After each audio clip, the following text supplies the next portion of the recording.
Hi, I'm Mike Petrilli, an executive editor at Education Next. I'm here today with Nelson Smith, the president of the National Alliance for Public Charter Schools. Welcome, Nelson. Welcome, Mike. We're going to talk today about the race to the top.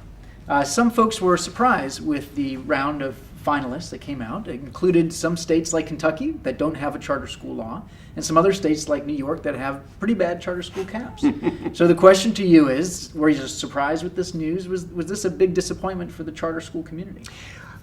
I wouldn't say it was a big disappointment for the charter school community. If you break it down according to our model charter law, which I brought a copy of here, no, according to the way we rank the laws, it kind of comes out 5, 5, and 5. You know, there were 5 states that actually had pretty good laws to begin with. There were 5 states that had actually just recently done good things to qualify them for Race to the Top funds.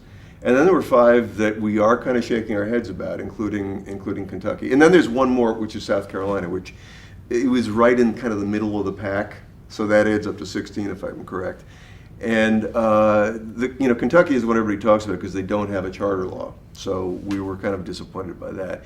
With the case of New York, I mean, New York, they have a cap. They've got 18 slots left under the existing cap. And they made this Herculean effort to try and get the cap lifted, which went down in flames because of the way the assembly approached it.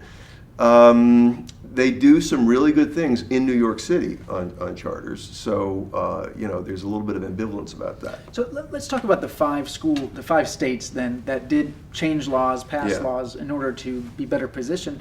I mean, that sounds like a big success. Do you think those states would have made those changes without this federal incentive? No, I doubt it seriously. I mean, there's all sorts of stuff that happened because of Race to the Top.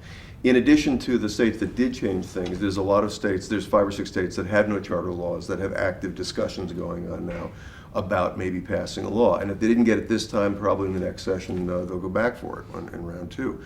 But a lot of good things did happen. I mean, Tennessee, for example, which has had this very, very strange law that says you can only go into a charter school if you're from a school that didn't make adequate yearly progress, or you're a child who had low scores or something. Right. They loosened it up so that any low-income kid can enroll in a charter school. It's still not perfect, but it's a step in the right direction. Right. So you don't have to fail the test in order to. You don't have to fail the test in order to get to a charter school. Right.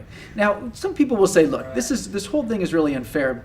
That you've got 3% of the population here driving what's happening in Race to the Top. I mean, there's charter schools are a tiny bit of the education pie, and yet Arne Duncan's made it this huge thing in Race to the Top. I mean, what would you say that this is out of proportion? Well, if you look at it this way, number one, 3%, but not distributed evenly, and we are now much more than that in a number of cities and states. The other thing is, though, what's the effect that they have?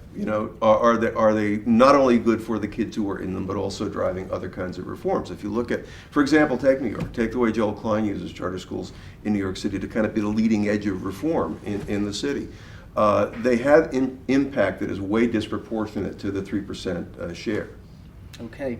Nelson Smith, thanks for coming on. Nelson has announced his retirement from the National Alliance. We're going to miss you in the charter school world. Well, you're not going to miss me just yet. I'll be around. For those who don't know it, I'll be senior advisor after this summer, after we name a new seat. It's a very slow departure, but thank you, Mike. Well, thanks for coming.